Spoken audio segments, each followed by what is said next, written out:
first come in the door and they really don't know what's going on. They know they're coming in for jiu-jitsu, 9 amazing black belts. They're going to be teaching, they're going to learn some great techniques. If you're a brown belt, if you're a white belt, it's like, man, you're going to learn some great jiu-jitsu over the weekend.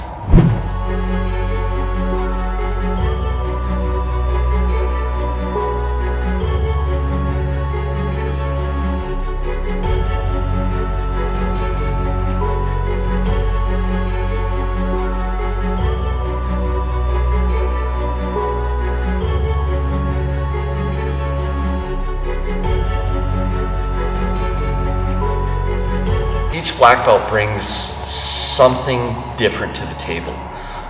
Each black belt brings something different.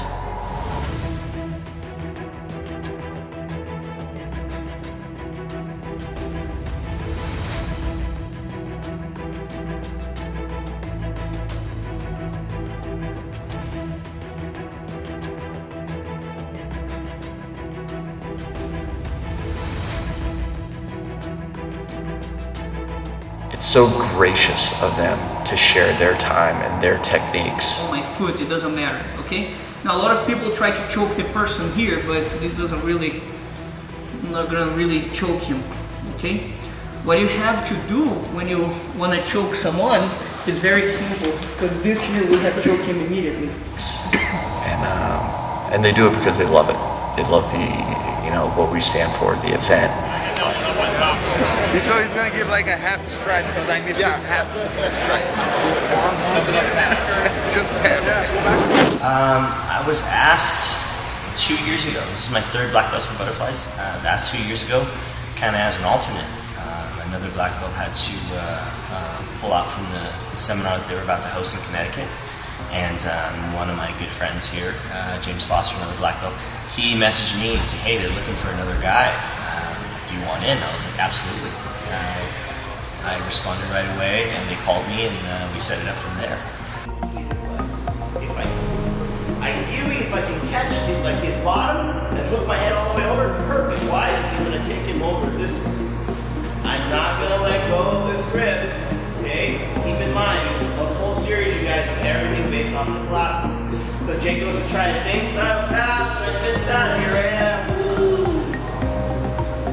No power, very effortlessly. I already heard about what the cause was because my friends were involved, but it pulled me in even more so when I heard a little bit more of the backstory from Rich McKeegan, and also on another level in regards to acceptance of autism and autism awareness. That whole movement and that whole push for people more of a better understanding of others. It just meant a lot. My son grew up and he still has some learning disabilities of his own, and it's been hard work through the years. So I can understand for parents and people that have to deal with those that have autism and that are on the spectrum.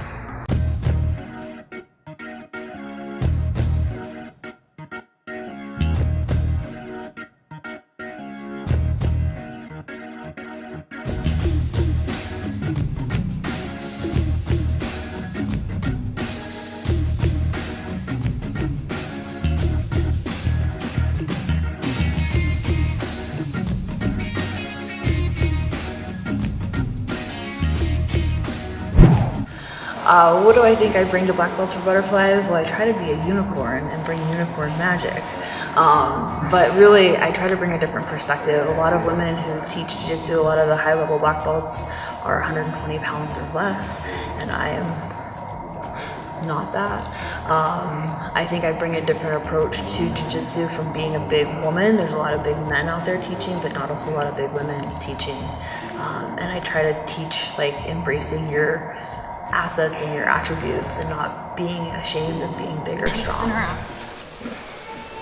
So this is a Hillary Smash style pass. Why do I think that people should get involved with jiu-jitsu organizations like Black Belts for Butterflies? First of all, I've found the people that are involved with these organizations, the people that come around are just really good people, and it's amazing to see the energy like that filled these mats this weekend from all across the country. who are just really amazing people. People who are teaching and people who aren't even teaching. They're just amazing people. So I think just the people that come together is pretty awesome.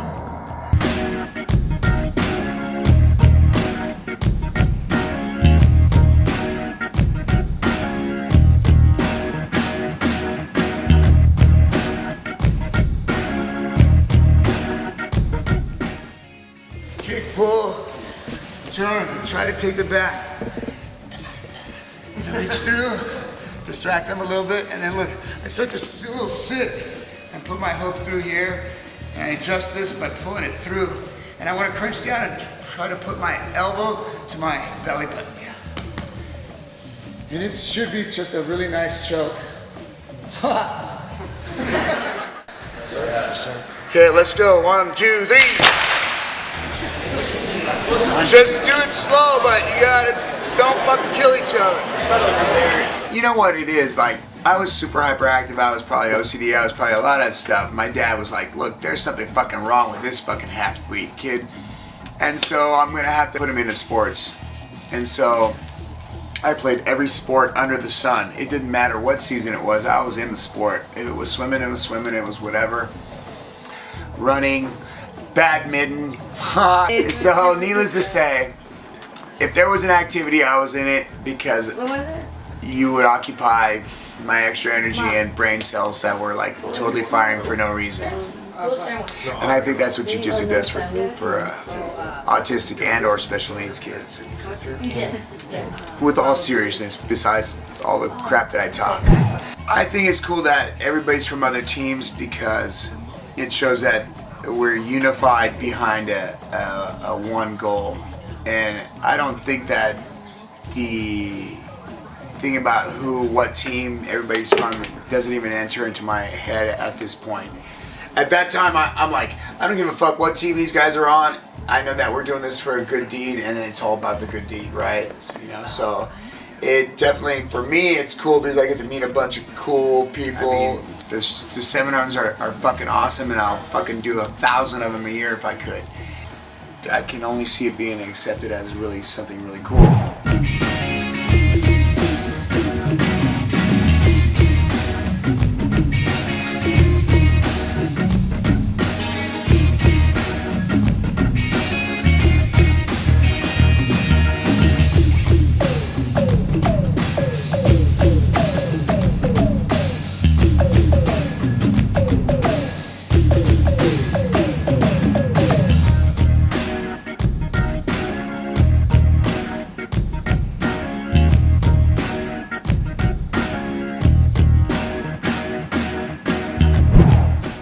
Each black belt brings something different outside of the event as well that people don't see.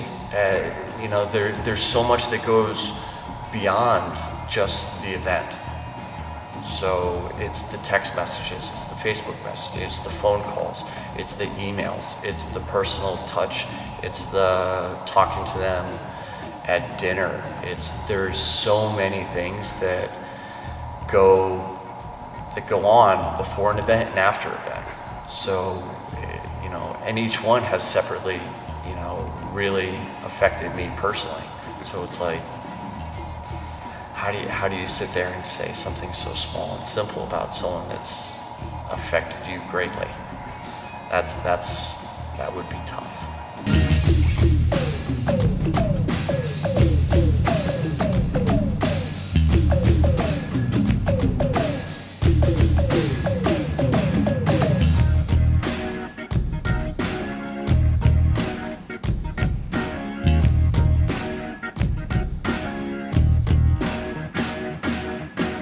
Hand on his shoulder or head, and I post my hand on the ground and I fold him. All right? When I fold him now, I'm gonna shoot this leg right under his head. All right, so, but pay attention to my hand. I'm really cupping my hand behind his neck. But see how I went here? Now, to take his back and for this crank, I don't know the name. The other guys might have a name for that, I don't know. Look, I'm squeezing him here. This is like maybe not so easy. Cup my hand on his biceps and really bring it back. Now, I'm gonna fall to this side. And that's when usually I get a hook. I like things that are part of a larger community. Like there's a bigger picture behind this here, so like I was happy to come over and participate at that. And then when I found about the actual cause, you know, what Rich is trying to do, and I've actually taught children with special needs jiu-jitsu, which is a difficult skill, but ultimately a rewarding one. So on that sense, like directly you can help and impact somebody's life with jiu-jitsu. And also as us as a community, the idea that we can band together, work together towards a common goal, in this case, you know, raising funds which are needed for working with kids with special needs is important too. So there's a lot of different ways that the jiu-jitsu community, and jiu-jitsu in particular, can help with kids with special needs. The level of patience that is required goes up exponentially. You need a lot of patience to teach children. And there's different ways of reaching it and getting that out there. And there's certain tools that I guess, just somewhat instinctively, that you would know working with children, whether you have children of your own or if you were a child yourself. With working with children with special needs, you have special considerations come out, like their background, their thought processes, the way that they learn is not the norm. So you have to learn how to adapt to that, or what is how to reach them, knowing that you have those constraints to work with right there. So it's a challenge, but it can definitely be overcome. I've been at this for a long time, involved in the community for a long time. So I do have a certain level of expertise when it comes to teaching, I hope. I like that process. You know, like I tried to kind of convey some concepts about working with other folks within our community, how to be a good training partner. And once you develop, like, you know, let alone with like special needs or something like that, which is a skill set on its own, like maybe a more specialized skill set, it's like, you know, you should be able to work at least with any able-bodied person or any right-minded person right there that's going through jiu-jitsu. And the more that you learn to take the lead and be able to, if not like as equals, work with somebody. I made a comment earlier during my portion that the darker your belt is, the more responsibilities that you have in terms of leadership and what you can show and how you can affect somebody's life. Hopefully, those skills, as you develop that, you can translate into working with folks that are, you know, all the way to special needs, or somebody that has like certain issues or problems. It's not always somebody that has, quote unquote, like the definition of a special needs person. But the more you work this, the more you learn how to hopefully work with and touch more and more people, like increase that audience.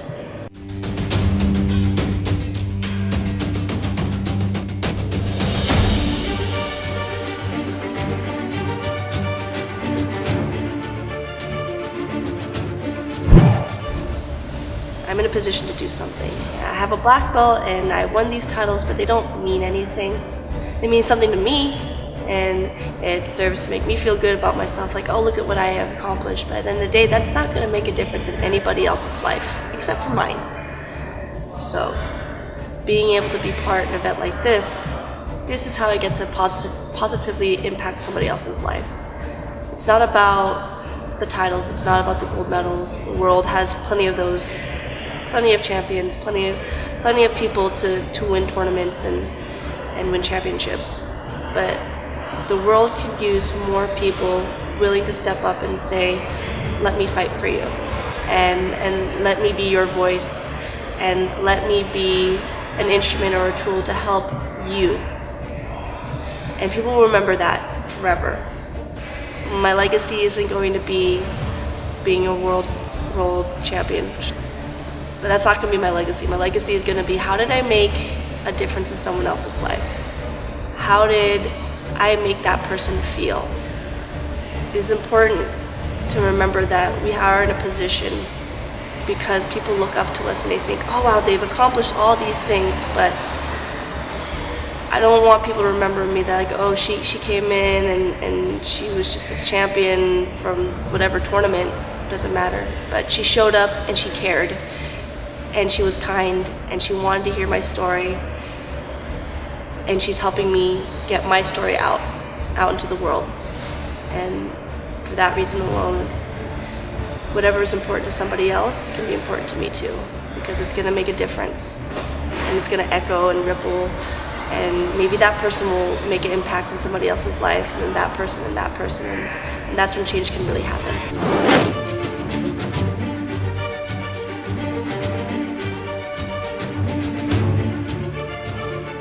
I have a little bit of reach in the jiu-jitsu community. I have a little bit of a character. My nickname's 300s because of the beard and the look, not because of my weight. I'm only 275, you know, but everybody thinks, you know, I look like Leonidas from 300. That's how I got the nickname. It became a little bit of a branding little character, and it's given me a minor celebrity in the jiu-jitsu community. So I've become involved with a lot of causes, and use that to reach out and help others, you know, whenever and however I can. This is my 4th year involved with Black Belts for Butterflies, and it's an honor to be involved, and it's an honor to see it continue to grow and to reach more people all over the world. Yes, I've had several children with autism that have trained at my academy over the years, and they really respond well to being pushed. They overcome all the odds. I don't treat them any differently than the other kids, so I hold them to a very high standard, and I found that works best, you know, not holding anything back and really making them work hard, and they always surprise me. They always overcome any obstacle that's in their way and just thrive in that type of environment. It's a beautiful story. It's a beautiful example of somebody being touched by something and taking it upon themselves to try to play some role in raising awareness and helping in whatever way they could. It started as something as simple as him making a little patch, and look where we're at today.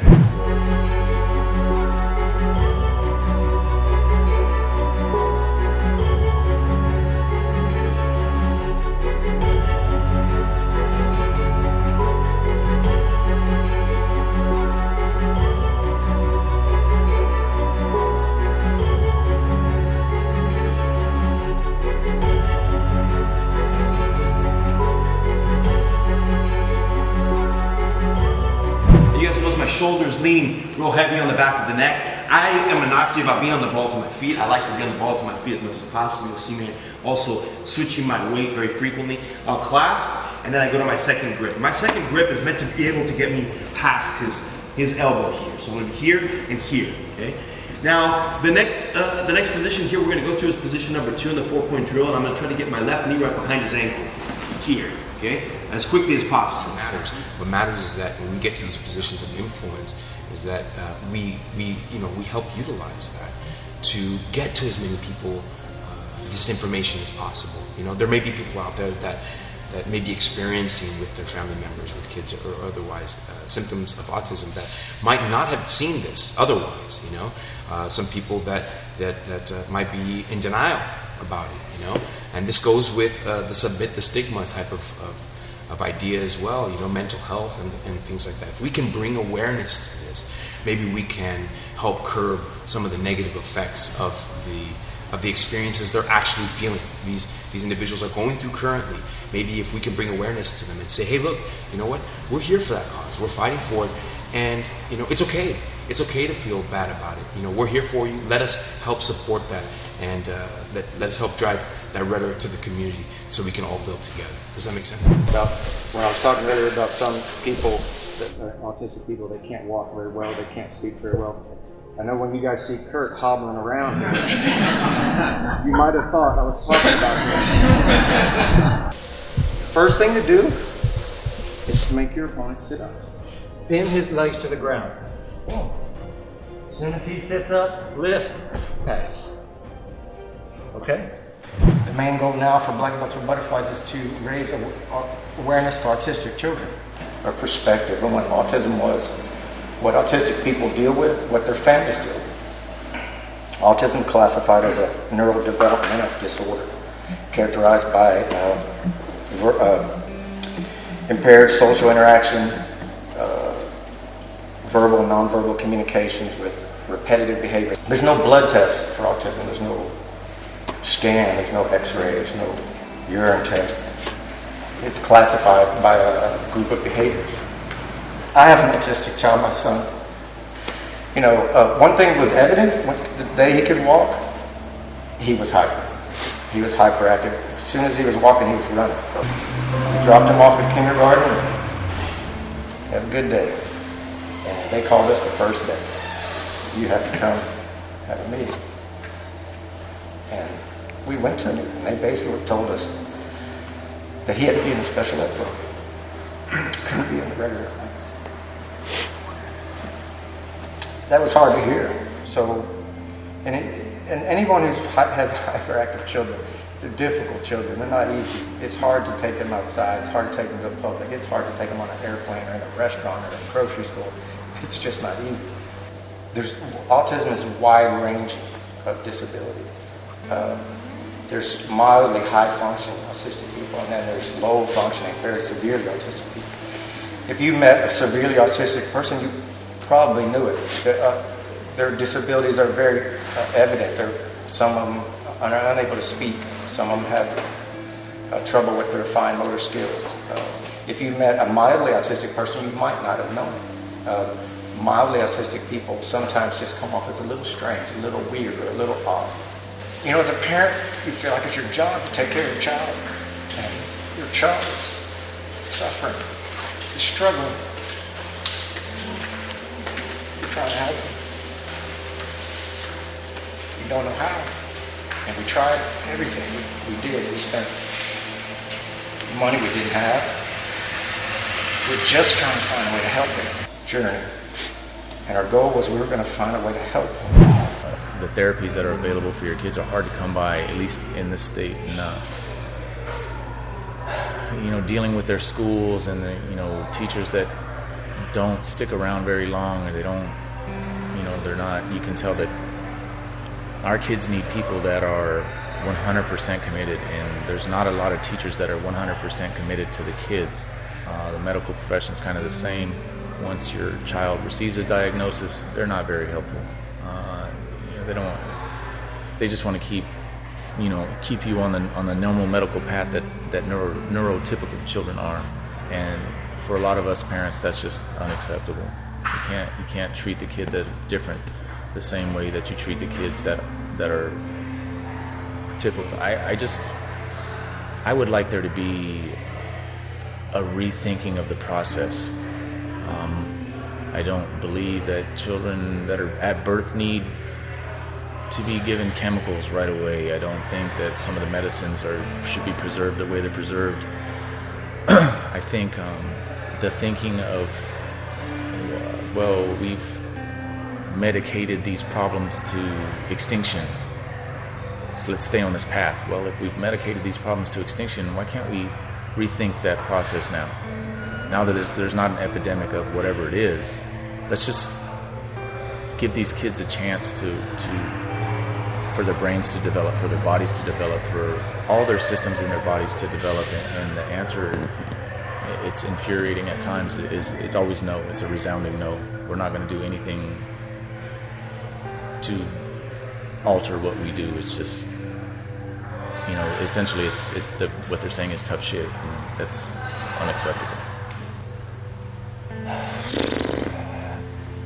I would honestly, you know, I'm at my kids' school every day, and I would have to say the school districts here in California, not all of them, the ones that I deal with and the ones that are around my kid, that's the most difficult, frustrating thing we deal with is, you know, information. You know, I believe that they're very afraid of litigation.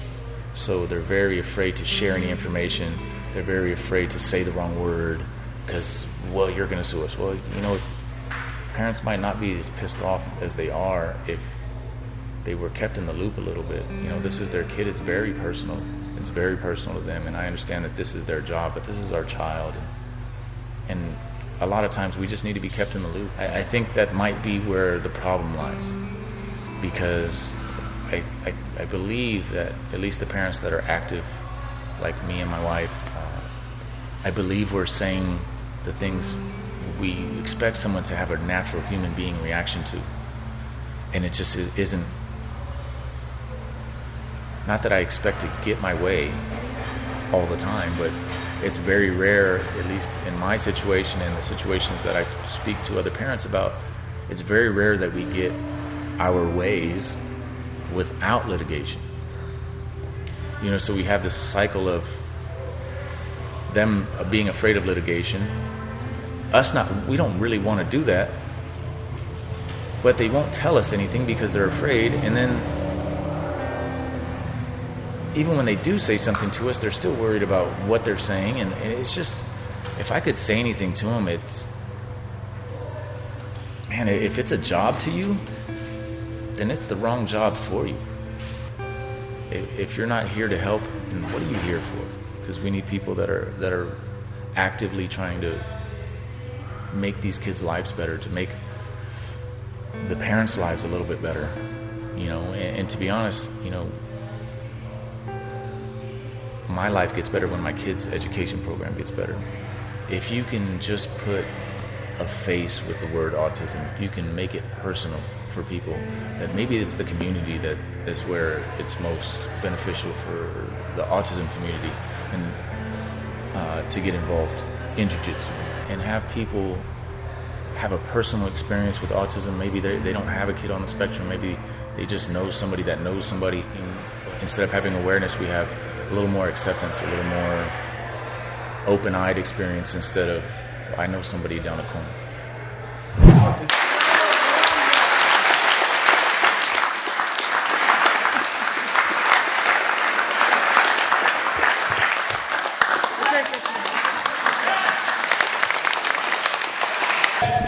What? It's got still some Jericho juice from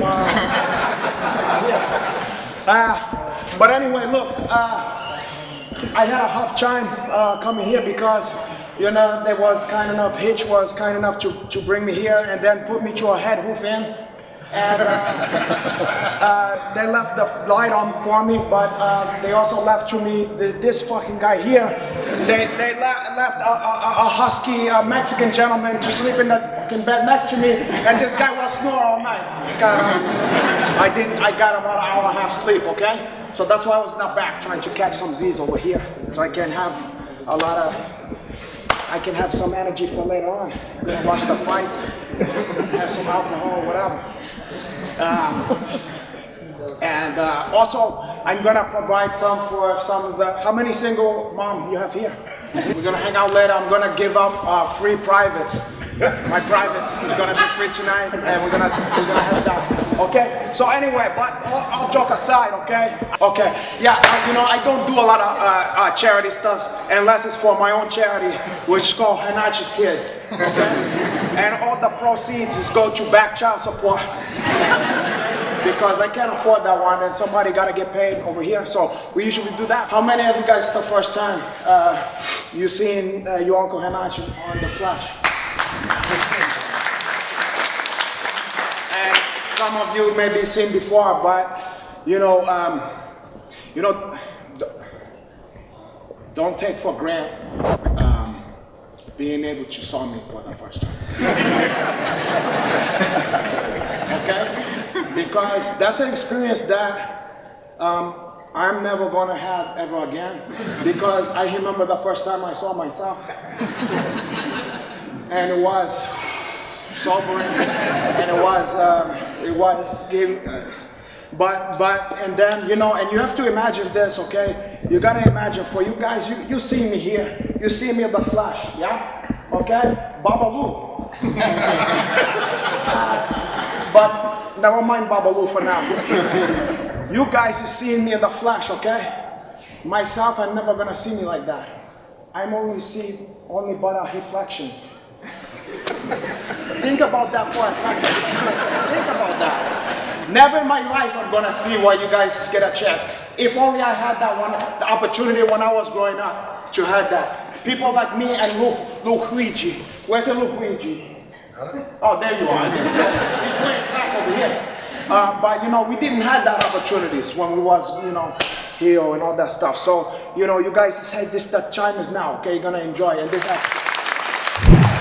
I haven't yet been able to sit there and walk up and introduce myself and not feel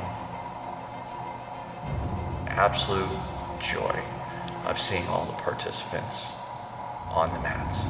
It's overwhelming for me. And look around while all of our guest speakers talked about their challenges with autism, or their challenges as parents, or having siblings with autism, as well as our guest speakers that came in and talked about other benefits that other people can get involved in. But as the event unfolds, watching them change, and from when they come in to when they leave, watch people evolve. Even the black belts that maybe haven't been, at an event before, and this is their first event teaching, he's saying that what they came into the event and how they left, they've changed. No last words, because we're going to continue. We're going to keep growing. There's going to be new black belts, the awesome black belts that have been a part of this. There's going to be more participants and more attendees, and they turn from participants to attendees to friends and almost family. Once you show up, you wear a patch, you wear a t-shirt, you hashtag, you wear a hat. You're part of this event. You're part of Black Belts for Butterflies, and no one can ever take that away. So you show up, you're a part, thank you, and we just keep getting bigger and stronger and more impact and helping more people.